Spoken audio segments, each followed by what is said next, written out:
I'm not a leftist. I used to go by Jimmy Crary. Jimmy Crary. I go by Mac Crary. I live in Tacoma. I grew up in Pittsburgh. I'm a poet. I like Russia. I just got done watching a tape of Vlad Vexler catering to the American veterans who supported the war in Iraq. In an argument with Noam Chomsky, I don't support either one of these people. Vexler evidently is in the Ukraine. He has personal concerns. I've spoken to people who were in Iraq, who hated Saddam Hussein and were hallelujah for America to do what they did. I thought it was appalling, despicable, and full of lies. It was an attempt to sell the military-industrial complex. But although I continue to see the same thing in Iraq that I see in America's meddling in the Ukraine, I think I should probably put this in as clear a context as possible because it's not really a pro-Russian sentiment. It's a pro-American sentiment because I'm an American. The things that happened to me may or may not have had something to do with the geopolitical arrangements of our society. It was a legacy expulsion. I was continuing the work of my father in human rights, civil rights, trying to get an education in a city that destroyed me, beat me, cruelly manipulated me, tortured me, and then lied from the highest levels of Congress and the executive about what had really happened to me. So, my concerns about my educational limitations, right to education, are clearly responsible concerns. I didn't elevate myself in politics. I expressed my opinions in editorials, but I'm deaf. I couldn't go to school. I spent most of my time washing dishes. I could see the lack of grace towards Russia after they brought down the Berlin Wall. It appalled me and it disgusted me. I was sure that no good would come from it, but I never knew it would be this bad. You have to understand that the invasion of the Ukraine did not happen in a vacuum. Ukraine was very mysterious to me when war broke out. It was never really possible to apprehend what was happening in Syria, Iraq, or Afghanistan because the press were closed. They didn't do in-depth reporting. They didn't study the veterans' remorse. They didn't allow the veterans to speak out the way they did during the Vietnam War. And so people who learned to trust Noam Chomsky's objectivity about the Vietnam War turned to him. And he did the sort of thing that Noam Chomsky does. He applied a single human rights standard to affairs between powerful nations and smaller, less powerful nations. Now, the Ukraine was very mysterious. I got the picture of some of the blood-curdling things that went on as NATO expanded. There are things that are known as expansionist religions. One of the reasons why George Bush went on a collision course with the Islamic world was that the Israelis sold American Christians on the ideas that if they didn't, Islam would expand. It's an expansionist religion. NATO's expansion is a sign that they have no diplomatic courtesy, that they intended to obliterate anything that was different from us. This is wrong. This is a mistake, and it harks back to the barbarism of Adolf Hitler. People at the University of Pittsburgh often told me that these kinds of things were the nature of reality. They were built into the way man is. Gurdjieff used to talk that way, the mystic who inspired the British eccentrics like Roger Waters. But it's not true. Adolf Hitler was an anomaly of barbarism. He was the odd man out. He was like a man who shoots up schools. And it's senseless to see a man who shoots up a school. This is what the right wing is always complaining about.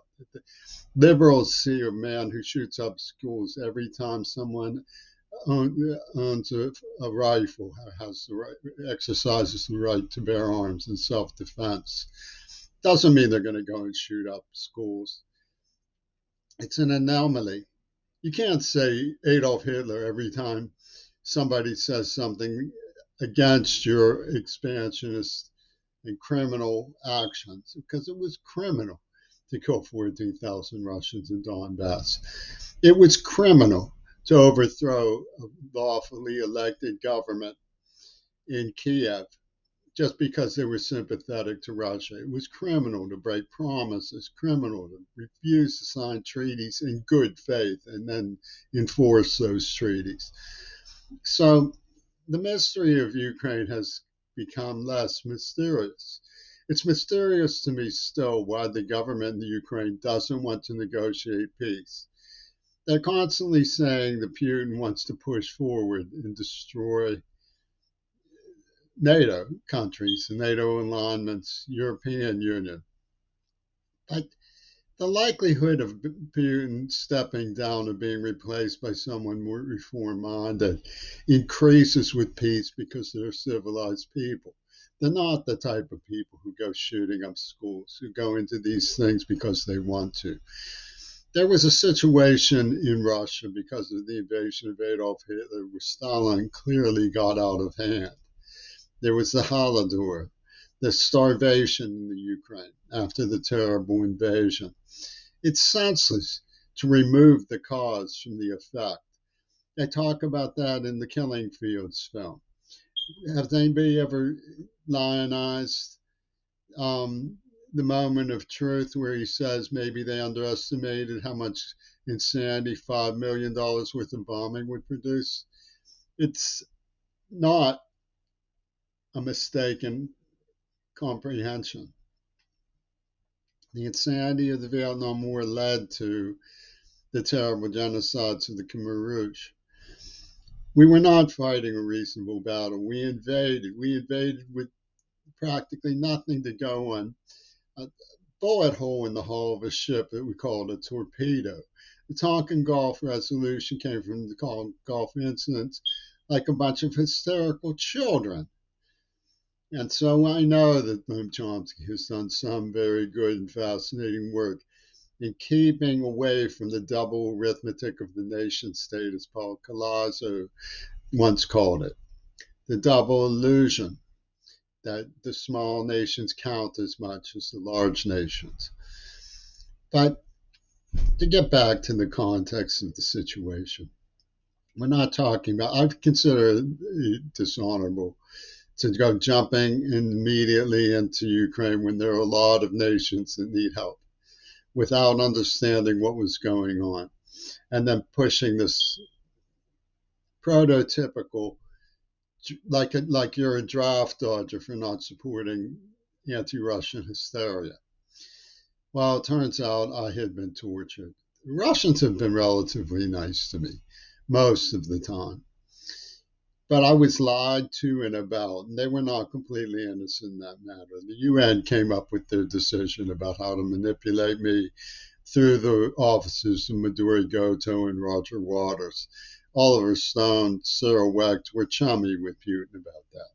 It didn't happen in a vacuum. It happened with the COVID-19 attack. I was investigating the AIDS attack. It didn't happen because Putin poisoned Navalny. It didn't happen that way. It happened because they were all concerned with sweeping COVID under the carpet. It happened in the context of climate change. Queen Elizabeth's last stand against climate change appears to have been COVID. They made me the unwilling pin-up boy of the AIDS attack and let it dawn on me as time went by how I was being used, like the Moxieland crowd in the famous book of Cyberpunk by Lauren Bukes, about which I have begged Greta to advise herself concerning because she has played a similar role as a pinup girl for the COVID attack. I want to believe unwillingly. So has Camila Valieva. These girls are important to me. I admire them. They're a generation that needs to be focused on understanding things that have come from time past. But the leaders in America are grossly inept in these matters. Obama clearly did not have a father from World War II, clearly did not understand the. Uh, I can't find the word. I mean, I know barbarism, I know horror. The human loss of what that horrible man did in Ukraine. And you compare Putin to him? Putin is a rational, sensible individual. He may be bellicose because he feels that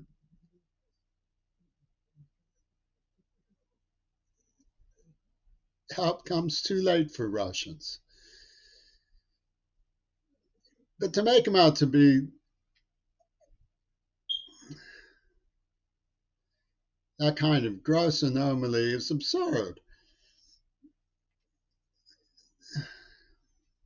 It seems to me that these people who evoke Adolf Hitler secretly admire him in the United States. And that's a very horrifying, condemnatory thing to say. I have dedicated most of my political activities to convincing myself that can't be true. That can't be what Pitt means when they allow the Fernhalder Bridge to collapse. That can't be true. I wake up shivering sometimes. That can't be true. So I watch TV. I know that some of these personalities on television who interview, like Robert Kennedy, mean well when they push the idea that they're Charles de Gaulle, the man who stood alone in temporal times were necessary. Miracles of fate, and that without such leadership, all would have fallen. And they'll get a gold star on their forehead for saying, you didn't you didn't stand up to the class bully when Putin came in swinging. There was an element of that behind what Putin did. I was opposed to what Putin did, but admittedly, Donbass was mysterious to me. The more I've learned, the more I understand the role that NATO expansion played in this. You expect him to believe that we're just going to put on long-range missiles at their border. We promise not to do anything else. When we have subjected them to lie after lie, it's like believing that the Veterans Administration didn't poison me and deliberately give me Parkinson's. It's absurd. That's what we're dealing with. We're dealing with poison criminals. And it's absurd to say that we're not. But I keep telling myself, surely the United States has not fallen that low, that they admire the people who shoot up schools, that they admire Adolf Hitler. And when you say, then don't admire Putin, well, okay.